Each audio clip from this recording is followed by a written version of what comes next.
Hey there, welcome to the channel. My name is James, and here at 20th and 21st Movies, we are about all things cinema. All right, I want to come on here for a few minutes and share with you my thoughts on the new 4K Ultra HD release from Kino Lorber of The Taking of Pelham 123. This is the 1974 film, The Taking of Pelham 123, directed by Joseph M. Sargent, and it stars an awesome cast. I mean, you've got Walter Matthau here. He plays Lieutenant Garber in this film. Robert Shaw plays the lead bad guy, Mr. Blue, along with three other baddies. You got Martin Balsam playing Mr. Green, Hector Elizondo, he plays Mr. Gray, and Earl Hindman plays Mr. Brown. This is an incredibly fun film to watch that I want to take a few minutes to tell you about. Now, the director, Joseph M. Sargent, has an interesting story because I read up on him on IMDb and saw that he did a lot of television work. He directed a lot of TV series, a lot of television episodes and TV movies. But one interesting film he had a connection to was a movie that came out from the Criterion Collection, a release last year, the 1972 film Buck and the Preacher. Now, the connection that Joseph Sargent has to this film is he was the director that was initially hired by Sidney Poitier and Harry Belafonte to direct this film.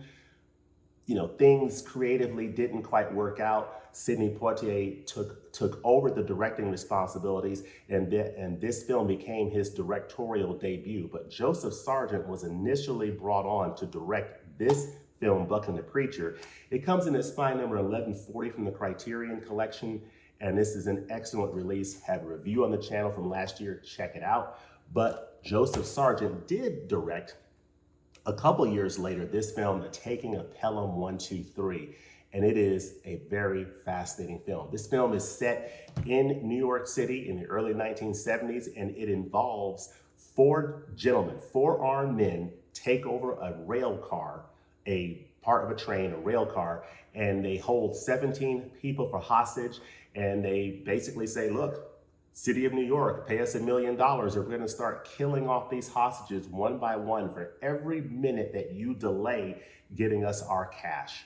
So that's the basic premise of this film. Of course, Lieutenant Garber, played by Walter Matthau, is a policeman. He works for the transit system, so he's the guy that they're in communication with. So a lot of this film has to do with the interaction of Walter Matthau's Lieutenant Garber with Robert Shaw's Mr. Blue. Mr. Blue is on the train. He is communicating his demands to the transit system, to the New York City, mayor, and those demands are funneling through Lieutenant Garber. So tremendous performance from Walter Matthau in this film that I really, really enjoyed, as well as the performances of all this cast. I mean, I think they did an amazing job. And of course, Walter Matthau is known for a lot of comedic roles, and he brings that comic flair to this serious movie. It's one of those films that does a great job of presenting serious material, but also having a comic nuance to it. So Walter Matthau does it up big there. Well, not big, he does it up just enough to have that element of comedy in there that keeps the levity in there, that makes it fun, but it's also, very serious. Hey, these guys are gonna kill these people, if they don't get their money. So it's a really interesting dynamic seeing how the story plays out. I don't want to spoil it anymore from there, but it's a really interesting story, seeing the action underground in the subway, but also seeing the action in the transit station where Garber works, and then seeing the action on the streets where you see the police and you see other activity with the crowds and the people of New York City, and you get that feel of the griminess and grittiness of early 1970s New York City. It is absolutely fun to watch this movie in all its different settings and the activity between, the hijackers and the police and Garber. So I really enjoyed this film. This film, there is a remake of this film, or a modern telling of this film from 2006, I want to say. Is it 2006? 2009, excuse me, the Tony Scott film, The Taking of Pelham 123. In that case, it's actual 1, 2, and 3, the numbers, versus on here, here is spelled out 1, 2, 3. So that's one difference. But that film stars Denzel Washington and John Travolta, and it is an excellent, excellent version of this story. Now, this story is adapted from a screenplay from the 1973 novel Taking of Pelham 123, written by Morton Freegood under the pen name John Godey. So excellent screenplay, excellent story. I have not read the novel, but I'm sure the source material is excellent because this film is amazing, as well as the 2009 film, The Taking of Pelham 123. I saw that film with Travolta and Denzel several years ago. I don't have a copy of it on physical media, but I want to revisit it. But I highly recommend that. It's got that Tony Scott frenetic action going on. So I love the vibe of that film. This film is a little bit different of a vibe. I would say overall, I would prefer this film, but they're both absolutely excellent. This was my first time seeing this film on this new 4K Ultra HD release from Kino Lorber, and I am so happy to have it in my collection. As far as the video and audio quality, you get this film on 4K Ultra HD, Dolby Vision, and you also get a 5.1 DTS HD Master Audio soundtrack. And overall, the video and audio quality is excellent. I mean, this 4K looks so nice. It brings that 1970s New York City, look to life in 4K Ultra HD. Beautiful detail. You have nice, level of detail. The contrast, the colors come across really nicely, although they're a bit muted, of course. But overall, the presentation is very clean, beautifully restored. And one aspect you'll want to know about this film is because it takes place in the subway underground, you're getting a lot of dark scenes. And I think this 4K Ultra HD does a very nice job of allowing you to see what's going on in those dark scenes in a way that I don't think you would pick up as well on the Blu-ray or if there was a DVD of this film.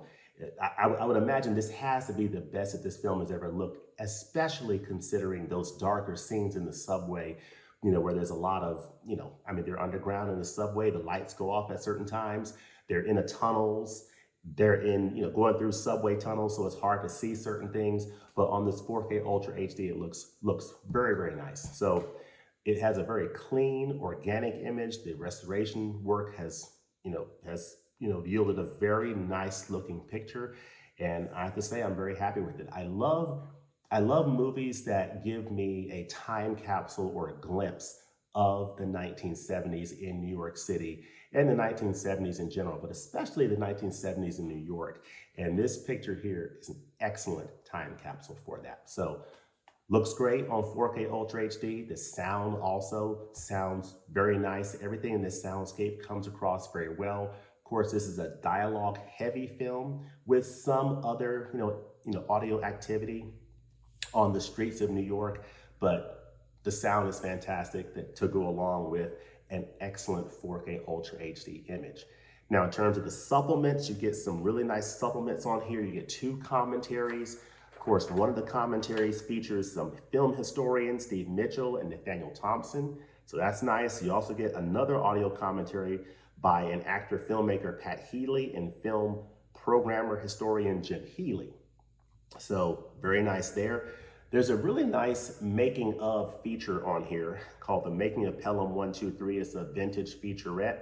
And you also get 12 minutes with Mr. Gray. Mr. Gray is, of course, played by Hector Elizondo, who is still with us. So that is a really nice interview. He talks a lot about working with Joseph Sargent, the director, working with Walter Matthau, working with the other members of his criminal crew, Martin Balsam, who played Mr. Green, Earl Hyman, who played Mr. Brown, and of course, Robert Shaw, who was the leader of the bunch, who played Mr. Blue. So that is a really nice interview with Hector Elizondo.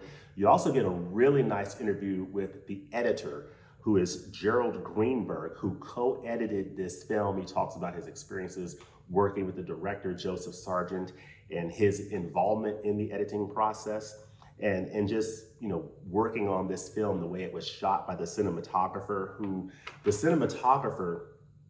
Owen Roisman, is the same cinematographer for The French Connection. So he photographed The French Connection, and he also did the cinematography for this film here, The Taking of Pelham 123. So amazing. You also get a feature on here, an interview with composer David Shire. That's very, very nice. So all the way around, some nice supplements on here, and you get some trailers, some radio spots, TV spots, but overall a very nice collection of supplements that gives you some idea of how this film was made and put together, the challenges of shooting on location in New York City, because you can't necessarily stop traffic, what they had to do to get the subway shots, some of the, visual effects work they had to do to bring it all together. So just a really nice collection of special features all the way around that make this, along with the video and audio quality and the film itself, an excellent package from Kino Lorber. So this comes highly, highly recommended. Let me know in the comments section below, have you seen this movie? If so, what do you think of it? What are some other films or TV shows from the director Joseph Sargent that you've seen that you like? Let me know that in the comments section below. Also let me know, have you seen Buck and the Preacher? Check out my review of this Criterion release on this channel. It is an excellent release from Criterion that came out last year. Sidney Poitier, Harry Belafonte, doesn't get any better than that. But I also highly recommend this 4K of The Taking of Pelham 1, 2, 3. Also let me know, what are your favorite films starring Walter Matthau? Let me know that in the comment section below. And as always, thanks for watching, and we look forward to seeing you next time at the movies. Peace.